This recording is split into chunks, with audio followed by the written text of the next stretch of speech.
Alright guys, we're back. It's been a while. I kind of forgot I even had a YouTube channel for a second there. So I did some work and I forgot to even mention anything. There's a valve cover on it just to hold it from dust, but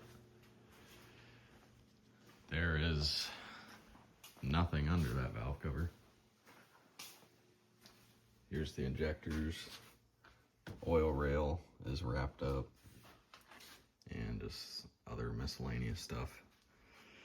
So you can see this one. This injector's bad. See if you can spot the difference. The wire colors are different. So somebody's been in there messing around, probably putting cheap parts in it. So number 3 injector is bad. It had a dead miss.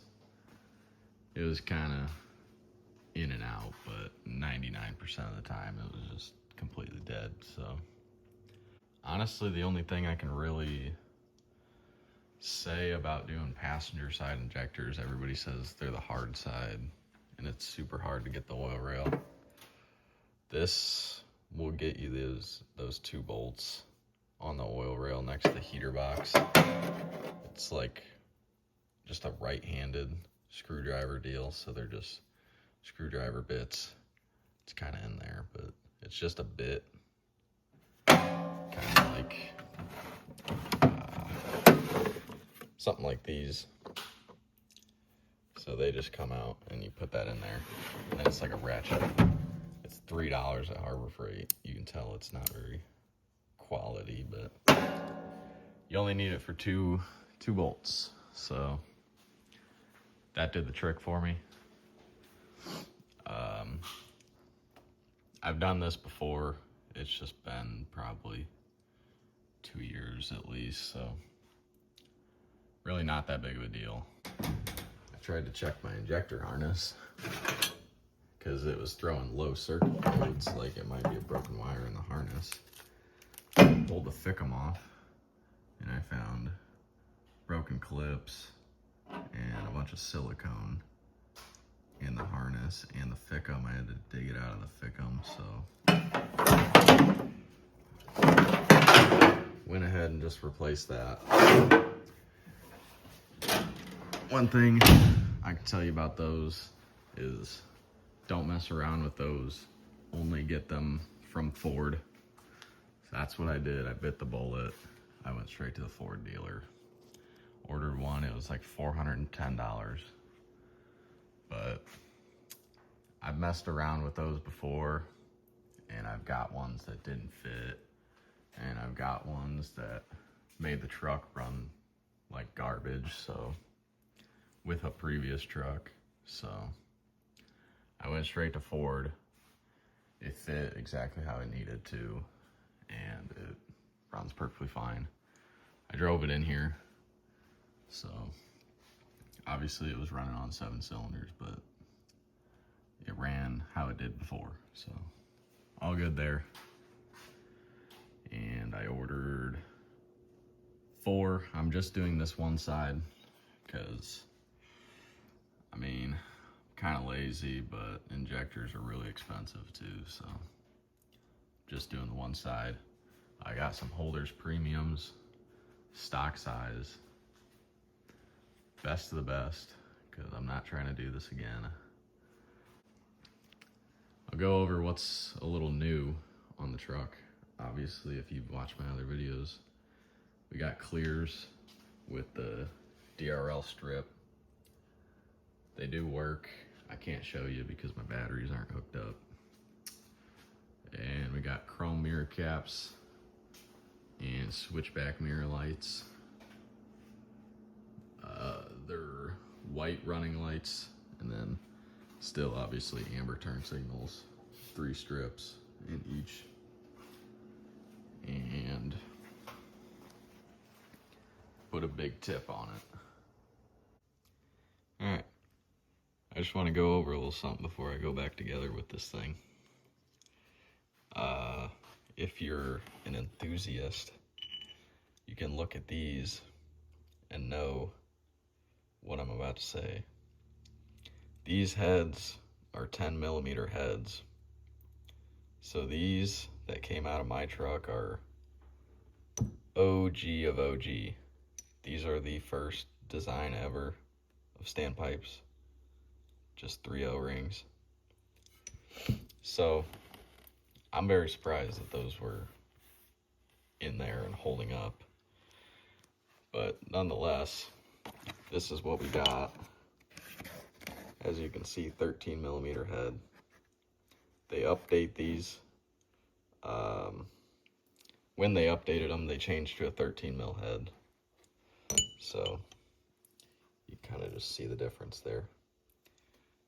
So if you still have the 10mm, that's a telltale sign that they're old and they're no good because they just have the 1 O-ring. But I'll show you the dummy plug first. All the new ones have the backup Teflon O-ring. So the dummy plugs aren't really the problem though.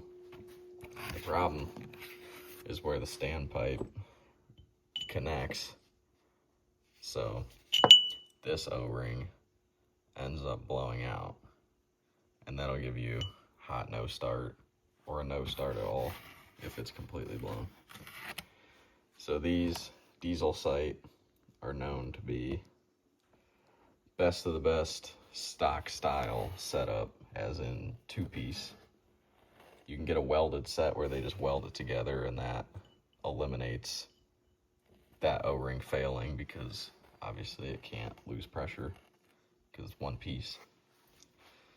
So this is the diesel sight standpipe. It has all the Teflon O-rings and it has dual O-rings where it goes into the standpipe. And this here looks a little bit different. There's no groove. So that's what we're going with. And knowing that these are still original, I would imagine as the same deal on the other side. So this winter I might go in and change the other side just cause, so I don't have any issues. All right, we're going back together. Oil rails sitting on there. No bolts, no standpipes, no dummy plugs. Injectors are in and plugged in. We got here our flow sheet, 6.0 stock premium injectors, all flowing good. That's cool. So now we're about to go in with the standpipes and dummy plugs. I'm just gonna get them threaded in and then probably get all the oil rail bolts in and then torque these down and then tighten the oil rail bolts. Everything is going good so far. Nothing to be too concerned about. 26 foot-pounds on the injectors. You can do whatever you'd like as long as you actually torque them. Somewhere like 24 to 28, I think, is your range. So you don't have to torque the standpipes and dummy plugs, but I do. I think it's like 60, but you don't have to. You'll know when they're tight. So going well. 11:40 p.m. I don't know how far I'm gonna make it tonight, but we're gonna do what we can. Everything's going pretty good so far. I didn't film the first part because it's scary.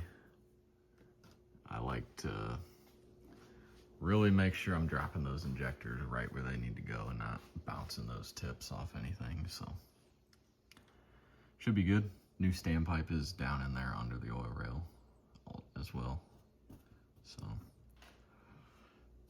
to keep on trucking, get this oil rail down, and then it is gravy from there. Just buttoning stuff up, and then primer up, you know the deal.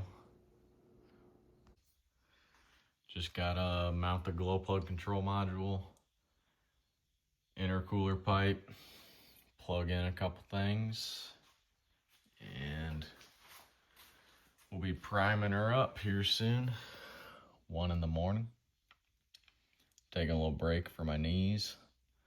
I was up there for a while getting that valve cover.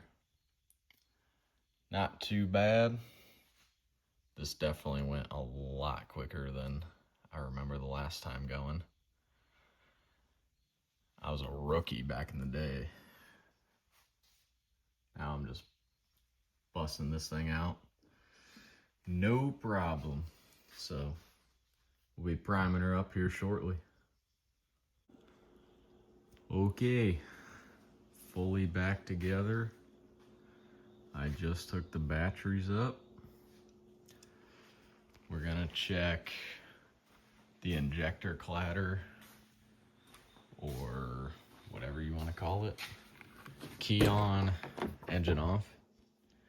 Make sure it's doing the thing. And then we'll prime it with the key off on the starter wire. See what happens.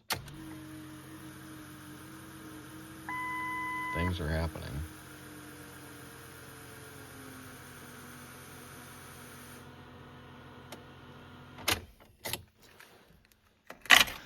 Things are happening. I don't know if you're supposed to do that, but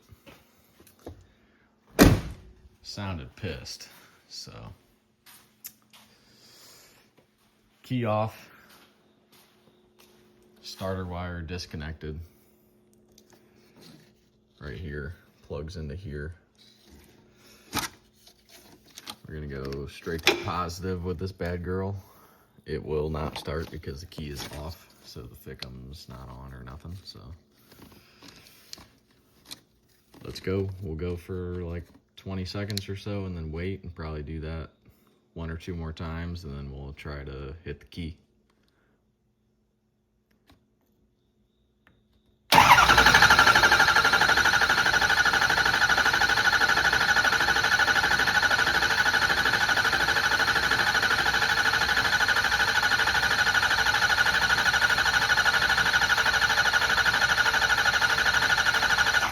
Just like that.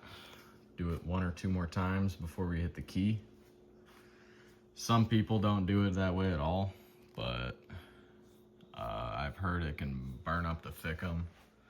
So it can't hurt it to do it this way. That's for sure. I know that, so I just do it this way. You don't really have to, but that's how we're gonna do. We'll get back and try to fire this thing up.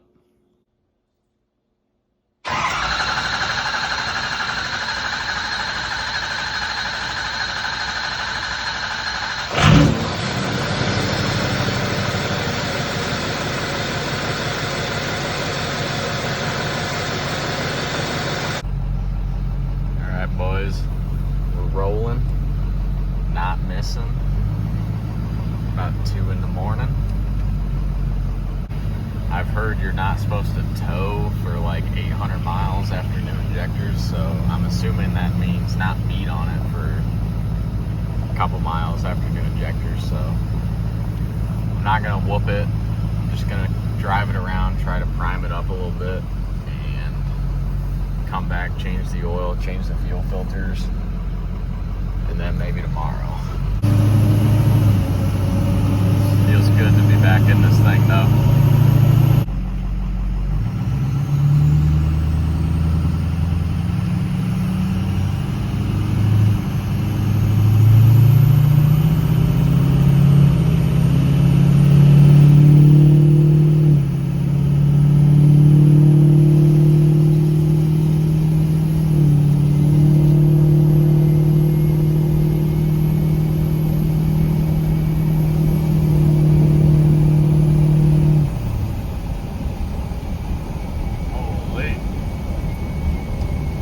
Forgot how much power this thing has. I've been in the daily for a week.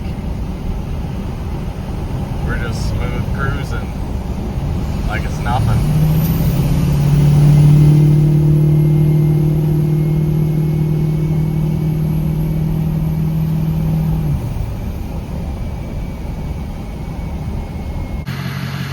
Alright, we're back. No misfire. I just cruising around the block, trying to let it idle a little bit, prime it up. You definitely want to drive these things for like 30 minutes at least when you do something like this, but you know, DUIs and stuff are expensive. So we're about to shut her off and do an oil change and fuel filters, and then we'll be in good shape to daily this thing again. It felt so good to be back in this thing. This is the first truck I'm actually like in love with. I love driving this thing so much. And I've been in that old piece of shit Blazer for a week. Felt terrible, so I'm so grateful to be back in my element.